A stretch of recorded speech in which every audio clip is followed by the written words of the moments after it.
Bonsoir à tous, je me présente, je m'appelle Blackfire et on va parler de Superman, on va parler, mais plus de Lobo, c'est le personnage que Jason Momoa incarne.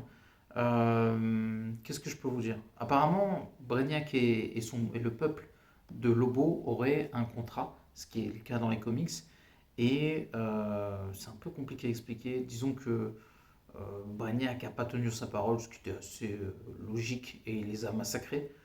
Et je pense qu'il a déclenché une guerre civile entre eux et Lobo et le survivant. Du coup, ils se détestent.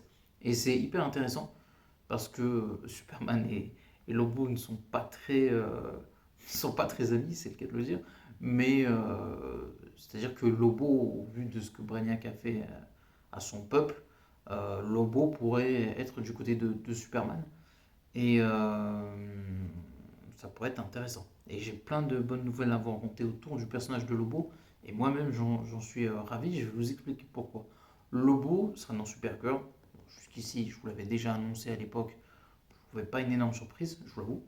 Mais je vais vous en faire une deuxième par contre. C'est que Lobo sera bien dans Superman Man of Tomorrow. Mais ce n'est pas terminé. Parce que j'ai une troisième surprise. C'est que Lobo, il y a une discussion pour que déjà il soit là après Man of Tomorrow, Superman et Supergirl dans un film solo. Et Jason Momoa, il a dit si c'est pas R-rated, moi j'y vais pas. Je pense qu'il a raison. Pour une raison, pour plusieurs raisons déjà, parce que c'est un psychopathe alcoolique, dangereux, hyper puissant. C'est vrai, c'est l'anti-Superman total, mais sans être non plus.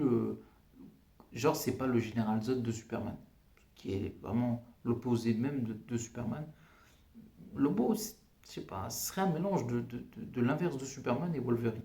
Et du coup, je me dis, ça peut être incroyable. C'est un mélange entre Wolverine et Deadpool, Lobo, et ça pourrait être incroyable. Ça pourrait être incroyable, c'est un personnage incroyable, fou, génial. Moi, je kiffe Lobo. Et ouais, moi, carrément. Carrément, carrément. En plus, les gens, ils se rendent pas compte, mais ce que James Gunn est en train de faire, c'est super cool. Parce qu'on a quand même Superman. On a une suite à Superman. C'est pas arrivé depuis les années 80. Ça fait 40 ans que Superman n'a pas eu de suite. Je me comprends, c'est-à-dire que on a eu les 4 premiers Superman. On a eu Superman Returns, pas de suite. Man of Steel, pas de suite. Et là, on a enfin un film Superman qui a une suite. On a attendu 40 ans pour ça. Je ne sais pas si vous vous rendez compte, mais c'est phénoménal.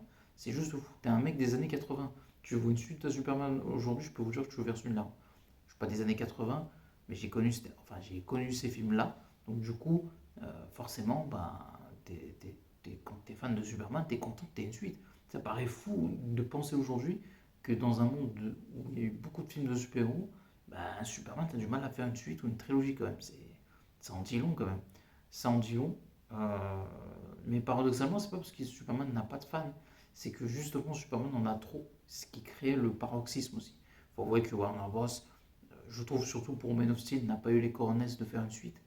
Superman Returns, à la limite, ça peut s'entendre, parce que ça aurait été assez dangereux de faire une suite au vu du box-office.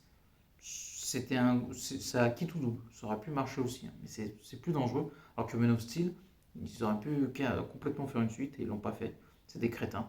Mais bon, mais là par contre, non, carrément, faire une suite. En plus, la suite s'annonce vraiment bien. On en parlera un peu après. Donc n'oubliez pas de commenter. Like la vidéo. À la prochaine.